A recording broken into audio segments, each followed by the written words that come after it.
불티나는 단순한 라이터 브랜드라기보다는 한국인의 일상과 문화 속에서 오랫동안 함께한 생활용품 브랜드입니다. 잘 알려지지 않은 사실 중 하나는 IMF를 거치면서 수많은 국내 라이터 제조사들이 망했지만 불티나는 유일하게 살아남았다는 점이죠. 또한 지금까지 한 번도 외도를 하지 않고 일회용 라이터만 만들어왔다는 사실도 놀랍습니다.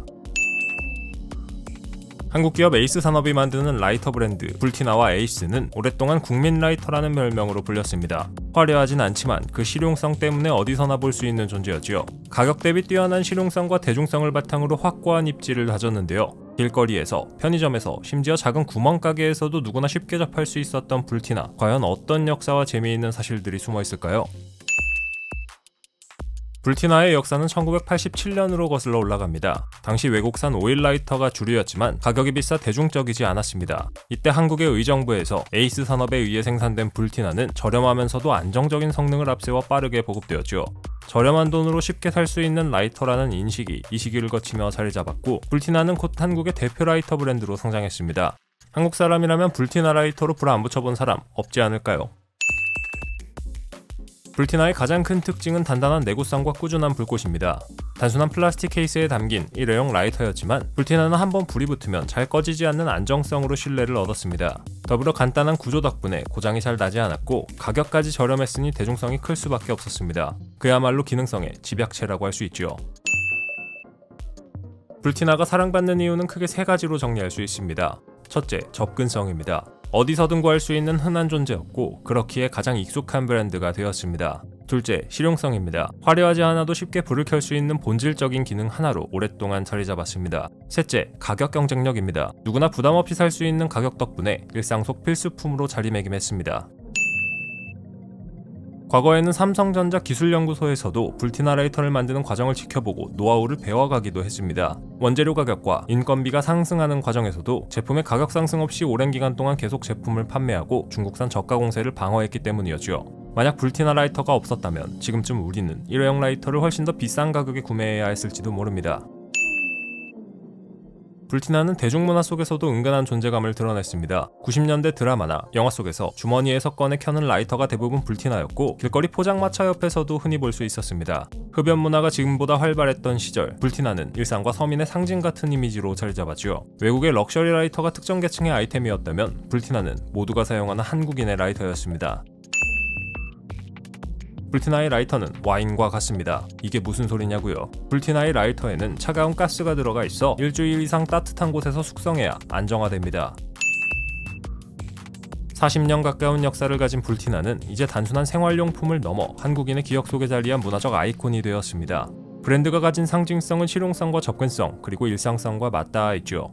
하지만 아쉽게도 중국산 라이터의 저가 공세 앞에서 오랜 역사를 자랑하는 불티나와 에이스도 주춤하고 있는데요. 2003년 기준 국내 일회용 라이터 시장의 90%를 독점하던 이 브랜드는 현재는 점유율이 40%대로 내려왔습니다. 앞으로도 불티나와 에이스가 꾸준히 변화를 이어가며 세대를 초월해 사랑받는 한국의 대표 라이터 브랜드로 자리매김하길 기대해봅니다.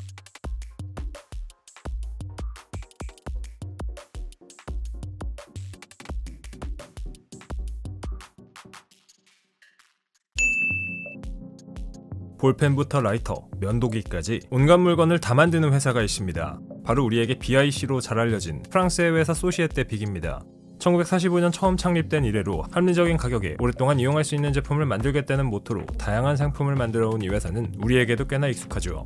과연 우리가 쉽게 접할 수 있는 이 회사에 숨어있는 역사와 재미있는 사실들은 무엇이 있을까요? 시간은 1945년으로 거슬러 올라갑니다. 당시 프랑스에는 마르셀 비크라는 남자가 살았습니다. 잉크 회사에서 매니저로 근무하던 이 남자는 시장의 가능성을 보고 사업을 하고 싶어 했죠. 그래서 동업자 에드와르 비파르와 함께 프랑스의 클리시라는 지역의 빈 공장을 사들여 필기구의 부품을 만드는 회사를 차렸습니다. 이것이 BIC의 시작이었죠. 여기서 잠깐 볼펜 이야기를 하고 가야겠습니다. 왜 뜬금없이 볼펜 이야기냐고요? 뒤에 나오는 이야기랑 연결되니까 잘 들어보세요. 당시 만년필이 대중화가 될 무렵 헝가리에서 신문기자로 일하던 라즐로 비로는 볼펜이라는 새로운 필기구를 생각해냈습니다. 그는 매일 많은 글을 써야만 했는데 잉크를 매번 보충하는 만년필은 매우 불편한 도구였습니다. 그래서 잉크를 넣어줘도 되지 않는 볼펜을 생각해냈고 특허를 냈죠. 마르셀은 좋은 필기구의 힘을 믿었습니다. 그 중에서도 볼펜이 사람들에게 널리 사용될 수 있을 것이라고 생각했죠. 그는 라즐로 비로의 특허를 이용해 볼펜을 만들면 데이트를 칠 거라고 생각했습니다. 그리하여 1950년 자신이 만든 볼펜을 세상에 내놓고 자신의 성을 줄인 BIC라는 이름을 달아서 판매합니다. 이 펜이 바로 오늘날 우리가 BIC 하면 떠올리는 크리스탈 볼펜입니다. 저렴한 가격에 편하게 사용할 수 있는 볼펜을 보고 사람들은 열광했고 이 제품은 날개도 친 듯이 팔려나갑니다. 출시되자마자 하루에 10,000개가 팔려나갈 정도였으니 말 다 했습니다. 단순하면서도 세련된 디자인 덕분에 모마와 퐁피두 센터에도 전시될 만큼 볼펜의 역사에서 한 획을 그은 제품이죠. BIC에게는 회사의 기틀을 마련할 수 있는 기회를 주었으니 효자 상품이라고 해야겠습니다. BIC의 크리스탈 볼펜은 잉크를 충전하지 않고도 2km 정도의 길이를 필기할 수 있었습니다. 귀찮게 잉크 채울 필요가 없으니 당시에는 혁명이나 다름없었던 거죠. BIC의 사업은 이후 크게 번성해 나갔습니다. 볼펜이 꽤나 편리한 도구였기 때문에 세계 곳곳에서 BIC의 볼펜을 찾기 시작했죠. 그래서 원래 프랑스에서만 팔리던 제품을 벨기에를 시작으로 브라질과 미국, 일본, 이탈리아 등의 국가에도 판매하고 해외로 진출하면서 범위를 넓혀 나갔습니다. 그리고 동시에 BIC가 사람들에게 저렴한 가격에 괜찮은 제품을 판매하는 브랜드라는 인식을 심어주었죠. 1973년부터 BIC는 사업을 다각화합니다. 볼펜뿐만 아니라 다른 부분에서도 수익을 낼 수 있다고 판단했기 때문이었죠. 그들이 만들기 시작한 또 다른 제품은 바로 오늘날 우리가 어디서나 쉽게 찾아볼 수 있는 라이터였습니다. 라이터를 생산하던 플라미네르라는 회사를 인수해 라이터를 제조하기 시작했는데 어느 순간 이 라이터가 세계 시장에서 1위를 차지하게 된 겁니다. 단순한 디자인과 괜찮은 품질로 사랑받기 시작한 것이 성공의 요인이었죠. 이후 BIC는 70년대와 80년대를 거치면서 면도기와 수상 스포츠용품 등 다양한 물품들을 생산하기 시작했습니다. 도대체 이 회사는 왜 이렇게 하나에 집중하지 못하고 다양한 제품을 만든 걸까요? 이 제품들에는 한 가지 공통점이 있습니다. 바로 분야는 다르지만 제조 과정이 유사하다는 거죠. BIC의 제품들은 대부분 플라스틱과 소량의 금속으로 만들어집니다. BIC는 볼펜을 만들기 시작하면서 이 원료들을 바탕으로 제품을 만드는 노하우를 얻었습니다. 볼펜이나 라이터나 면도기나 같은 원료를 사용해 만들기 때문에 가공하는 방식은 비슷하고 다른 분야라고 해도 제품들을 쉽게 만들어낼 수 있는 거죠. 여기에 이미 볼펜으로 쌓은 브랜드의 좋은 이미지도 사람들이 BIC의 제품을 구매하게 하는데 한몫했습니다. BIC는 이후 다양한 필기구와 사무용품 분야까지 진출했습니다. 그들은 연필도 만드는데 이 연필로 기네스북에 오른 적이 있습니다. 약 1092m에 달하는 연필을 제작했는데 이는 부르자알리파보다 긴 길이죠. 이런 연필은 도대체 왜 만들었냐고요? 프랑스 지역에 새로 오픈한 공장을 기념하기 위해 만들었다고 합니다. BIC 제품은 대부분 가격이 저렴합니다. 그리고 품질이 좋아서 꽤 긴 기간을 쓸 수 있죠. 가장 저렴한 가격으로 최고의 제품을 제공한다는 회사의 철학이 담겨 있습니다. 그리고 프랑스 브랜드라서 그런지는 모르겠지만 다른 제품에 비해 알 수 없는 좋은 느낌이 있지요. 다른 회사의 제품보다 가격도 저렴하고 품질도 좋으며 디자인도 괜찮으니 안 살 이유가 없네요. 이제 BIC는 세계에서 유명한 프랑스를 대표하는 회사가 되었습니다. G20에서 프랑스가 각국의 정상들에게 BIC 볼펜을 선물할 정도니 얼마나 유명한지 아시겠나요? 프랑스가 명품이 유명하긴 하지만 이렇게 저렴한 제품을 만드는 회사도 있습니다. 앞으로도 BIC는 계속해서 유명세를 타고 사람들의 사랑을 받을 것 같습니다.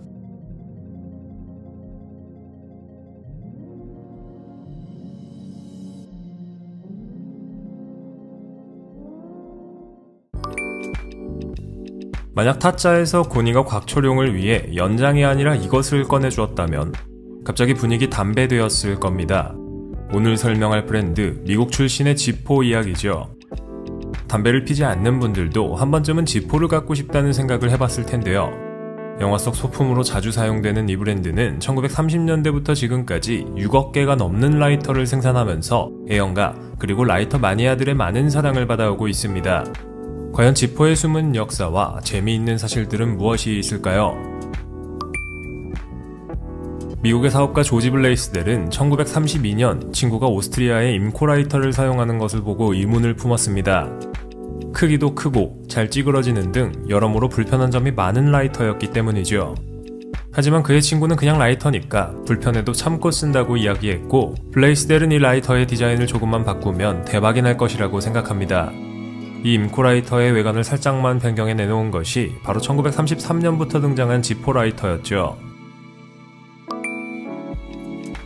블레이스델은 지퍼라는 단어를 유독 마음에 들어 했는데 당시 최고의 발명품으로 여겨지던 지퍼와 필적할 만한 발명품이라는 뜻을 담아 발음이 유사한 지포를 브랜드의 이름으로 정했습니다. 생긴 것만 보면 지퍼랑은 별 상관이 없어 보이긴 하죠. 물론 처음부터 지포가 잘 나갔던 건 아니었습니다. 처음에는 하루에 2~3개 정도밖에 안 팔리는 날도 있었죠. 하지만 2차 대전 시기부터 지포는 미군들에게 군수품으로 제공되기 시작하면서 대박을 터뜨립니다. 밴드 오브 브라더스나 라이언 일병구하기에 나오는 라이터가 바로 지포인데요.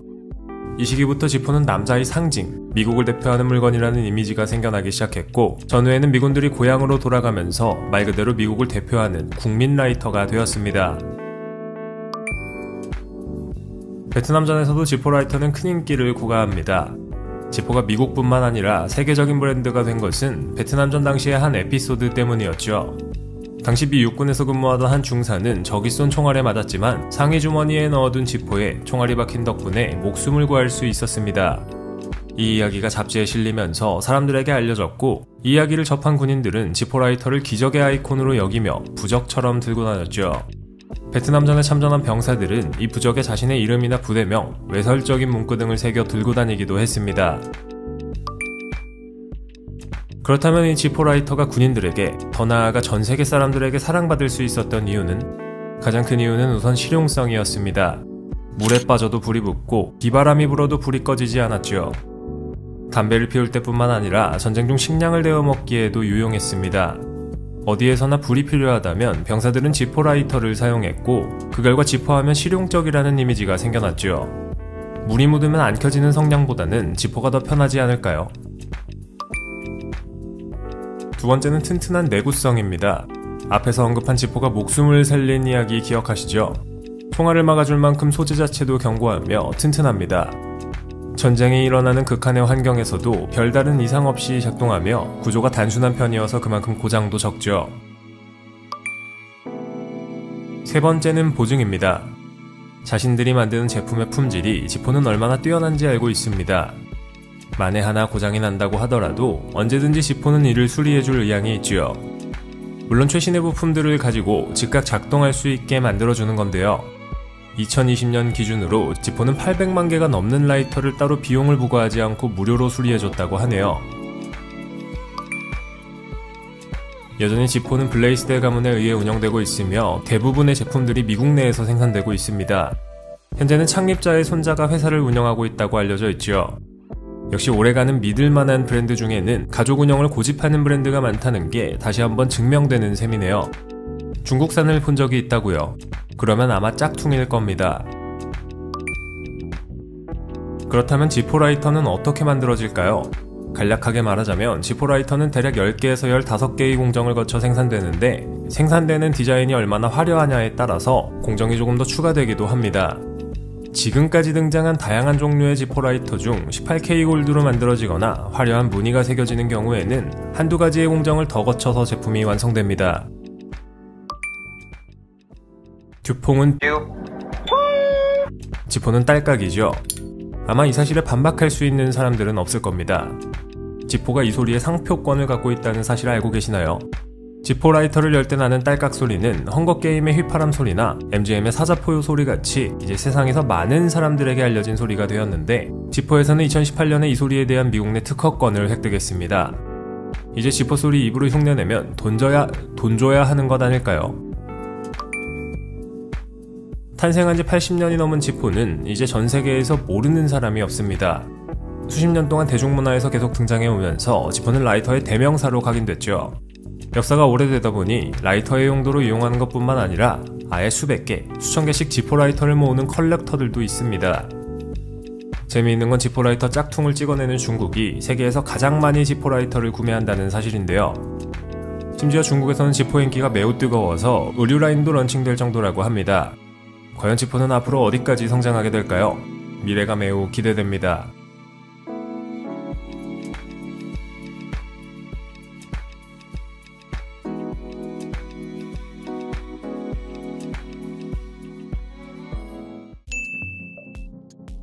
명품 라이터에 대해 이야기할 때 빠지지 않고 등장하는 이름이 있습니다. 영화나 드라마에서 특유의 소리 덕분에 인지도를 얻게 된 브랜드죠. 오늘의 주인공, 바로 프랑스 출신의 ST 듀퐁인데요. 1872년 탄생에 지금까지 만년필이나 가죽 제품, 라이터 등을 제조해오면서 이름을 알려왔고, 현재에도 여전히 고급 제품을 만드는 것으로 유명합니다. 과연 ST 듀퐁의 숨은 역사와 재미있는 사실은 무엇이 있을까요? ST 듀퐁 혹은 시몬 티소 듀퐁이라는 이름으로 잘 알려진 이 브랜드는 대중들에게 고급 라이터 브랜드로 특히나 잘 알려져 있습니다. 하지만 ST 듀퐁이 라이터를 만든 역사는 의외로 그렇게 길지 않죠. 창립자 시몬 티소 듀퐁은 원래 나폴레옹 3세의 사진가로 이름을 알렸는데 자신이 직접 디자인한 고급 가죽 제품을 취급하는 가게를 1872년 오픈한 게 듀퐁 브랜드의 시작입니다. 라이터보다 가죽 제품이 먼저라니 의외의 사실이네요.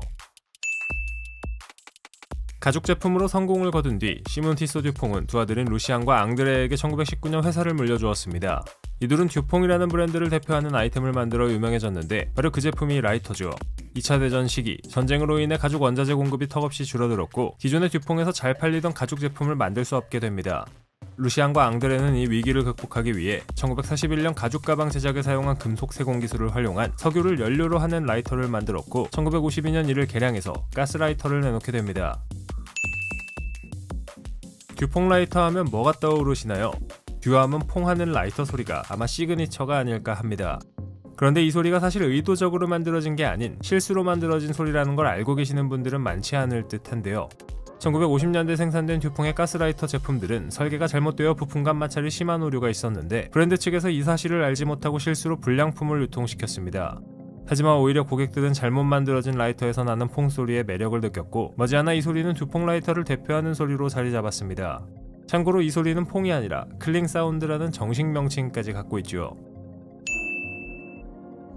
듀퐁 라이터가 출시된 지 얼마 지나지 않았던 1960년대 유럽의 상류층들은 듀퐁의 라이터 소리로 서로 고급 제품을 쓴다는 걸 알아봤다고 합니다. 하긴 다른 라이터에서는 들을 수 없는 독특한 소리이니 그럴만도 하겠네요. 중국산 짝퉁 듀퐁 라이터는 퐁 소리가 아닌 빡 소리가 납니다. 도대체 뭘로 만들길래 이런 소리가 나는 걸까요? 듀퐁은 라이터에 사용되는 전용 충전가스도 판매하고 있습니다. 한 통에 3만원 가까운 가격에 판매되고 있는데 이걸 꼭 써야 할까요?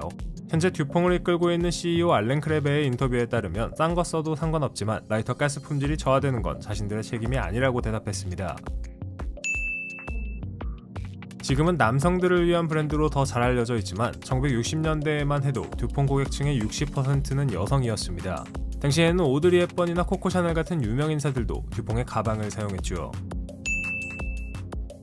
1973년 듀퐁은 고급 라이터 제작에서 얻은 노하우로 고급 필기구 제작까지 제품 분야를 넓혀갑니다. 이후 볼펜과 만년필, 수성펜 등 기능성과 예술성을 동시에 갖춘 고급 필기구를 계속 탄생시켜 세계적 명품으로 자리 잡았습니다. 세계적인 명사들이 쓰는 것으로 유명한 듀퐁의 필기구들은 150번의 세밀한 공정과 100시간 이상 작업시간, 200가지의 꼼꼼한 품질 관리를 거쳐 탄생됩니다.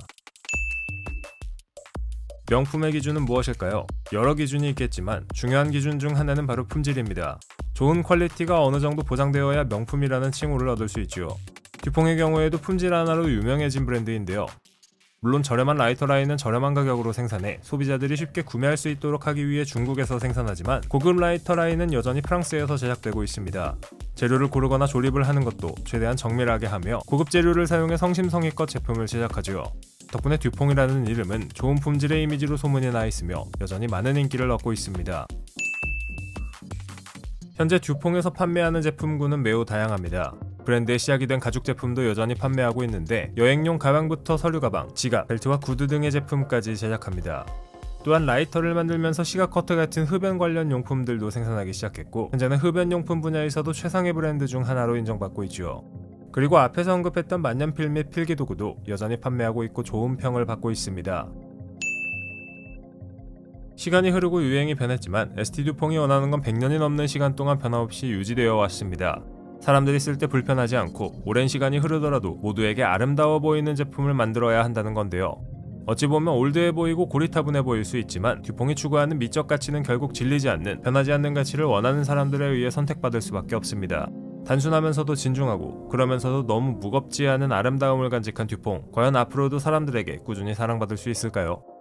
그 미래가 기대되는 순간입니다.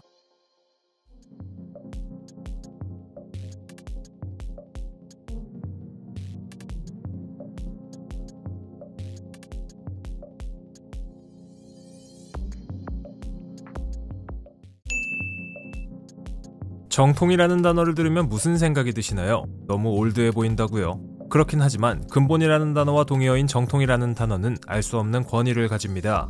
이 정통이라는 단어가 잘 어울리는 브랜드가 있는데 바로 영국 출신의 명품 브랜드 더닐입니다. 창립자인 알프레드 더닐이 1893년 21세의 나이로 시작한 이 브랜드는 이제 세련되고 고급스러움으로 유명한 브랜드가 되었죠. 과연 더닐의 숨은 역사와 재미있는 사실들은 무엇이 있을까요? 더닐이라는 브랜드와 자동차가 밀접한 연관을 갖고 있는 것 알고 계시나요? 창립자 알프레드 더닐은 자신의 아버지처럼 승마한장을 만들던 장인이었는데 새로운 사업을 하고 싶어 자리를 박차고 나왔습니다. 그리고 21세의 나이로 1893년 영국의 듀크가에서 더닐 모터리티즈라는 첫 매장을 오픈했는데 처음 판매하던 물품은 자동차의 램프, 운전할 때 입는 가죽 코트, 고글 등 자동차 운전과 연관이 있는 고급 제품들이었습니다. 재미있게도 더닐 모터리티즈를 운영할 당시 알프레드 더닐은 속도 위반 벌금을 피하기 위해 먼 거리에서도 교통경찰을 찾아낼 수 있는 장비를 개발해냈습니다. 예나 지금이나 벌금 내는 건 사람들이 싫어하나 보네요. 더닐이라는 브랜드의 숨은 또 한 가지 재미있는 사실이 있습니다. 영상의 시작과 함께 흡연자들은 더닐 담배를 떠올렸을 겁니다. 명품 브랜드가 담배 브랜드와 이름이 똑같다니 우연의 일치일까요? 재미있게도 더닐의 창립자인 알프레드 더닐은 과거 담배도 만들었습니다. 처음 명품 브랜드 더닐을 만들었을 때 알프레드 더닐은 흡연자를 위한 맞춤형 담배를 만들어 팔았고 사업을 계속 유지해 오다가 1967년 로스만 인터내셔널이라는 회사에 담배 사업 부문을 팔았죠. 그렇게 해서 탄생한 것이 지금 우리가 아는 그 더닐입니다. 명품이랑 담배가 연관이 있을 줄 꿈에도 몰랐죠. 자동차랑 담배라니 돈 되는 건 다 갖다 팔았던 것 같네요. 알프레드 더닐은 천부적인 재능이 있는 사업가였다고 하는데 지금 더닐이라는 브랜드가 어떤 이미지를 갖는지 생각해보면 뛰어난 사업가가 맞는 듯합니다. 그래서 더닐의 대표 상품들 중에는 흡연 관련 용품도 있습니다. 1950년대부터는 대표 상품 중 하나인 가스라이터를 판매하기 시작했죠. 이 라이터 어디선가 본 것 같다고요? 아마 007 영화 시리즈에서 봤을 겁니다. 에스턴 마틴과 잘 빠진 수트, 멋진 시계 말고도 영화에서 제임스 본드는 더닐의 라이터를 들고 다닙니다. 뷰폰과 지포가 최고라고 생각했다면 더닐의 라이터도 매우 유명하다는 걸 알아줬으면 좋겠네요. 본격적으로 더닐이라는 이름이 브랜드로 주목받기 시작한 것은 1920년대부터였습니다. 영국 왕실의 상품을 공급하는 업체로 선정되면서 인지도가 올라갔고 손목시계나 커플링크스 같은 액세서리들을 출시하면서 인기를 끌었습니다. 덕분에 중후한 영국 남성이 사용하는 브랜드라는 이미지를 얻을 수 있었고 이를 바탕으로 1976년부터는 남성복을 만들기 시작했죠. 컬렉션을 보면 느껴지지만 더닐은 유행과는 거리가 먼 브랜드입니다. 한동안 유행했던 올드머니의 느낌에 훨씬 더 가까운 브랜드로 최상의 원단과 부자재를 사용해 순수한 영국 스타일을 고집하죠. 한마디로 영국 신사가 사용하는 브랜드라고 생각하면 이해가 쉬운데요. 같은 영국에서 탄생한 비비안 웨스트우드는 어지럽기 그지없는데 어떻게 더닐과 이렇게 많은 차이가 날까요? 이제 더닐이라는 이름은 고급스러움의 이미지를 심어주는 명품의 역할을 합니다. 의류는 물론이고 가죽 제품과 향수, 만년필과 맞춤 정장까지 수많은 제품에 더닐의 이름이 붙죠. 물론 더닐이라는 한 브랜드에서 직접 모든 걸 다 만드는 건 불가능에 가깝지만 로고 하나에 명확한 이미지를 새겨넣고 이를 토대로 토털 브랜드를 만드는 건 그들이 가장 잘해왔던 일이었습니다. 덕분에 현재 더닐은 더닐 가문의 손을 떠나 리치몬트 그룹 산하에서 제품들을 만들고 있죠. 세련되고 고급스러운 소재하면 뭐가 떠오르시나요? 저는 가죽이 떠오릅니다. 브랜드 이미지 자체가 고급스러움을 표방하는 더닐답게 가죽 제품을 대표 상품 중 하나로 내걸고 있죠. 여행용 가방부터 지갑까지 최고급의 가죽으로 만든 제품들을 만들어 내놓으면서 명성을 쌓아가고 있는데요. 놀라운 건 자신이 원하는 대로 가죽 제품을 맞춤 제작할 수 있다는 겁니다. 아쉽게도 우리나라에서는 불가능하지만 가까운 일본과 대만 등의 더닐 매장에서 맞춤 가죽 제품을 주문할 수 있죠. 더닐의 로고를 잘 보면 매우 독특하게 생겼습니다. 그냥 영어로 쓴 게 아니라 로고가 녹아내린 것처럼 길쭉하게 생겼죠. 1893년 처음 브랜드가 시작되었을 때 탄생한 이 로고는 지금까지 큰 변화 없이 계속 사용되어 왔고 현재도 고급스러움의 상징으로 남아 있습니다. 100년이 넘는 시간에 걸쳐 더닐은 수많은 유명인사와 상징적인 인물들에게 사랑받아왔습니다. 역사 오래된 명품 브랜드치고 그렇지 않은 브랜드는 물론 없지만 수많은 명품 브랜드들과 다르게 더닐이 시대를 초월하는 스타일로 사랑을 받아온 건 높이 평가할 만한 일입니다. 처음에는 자동차로 그리고 담배와 액세서리로 시작된 브랜드가 이제는 라이프스타일 전체를 아우르는 브랜드가 된 건 눈여겨볼 만한 일이겠죠. 더닐이라는 브랜드에 대해 잘 몰랐다면 이제 이 브랜드가 영국 느낌 물씬 풍기는 세련된 브랜드라는 걸 알게 됐으니 다행입니다.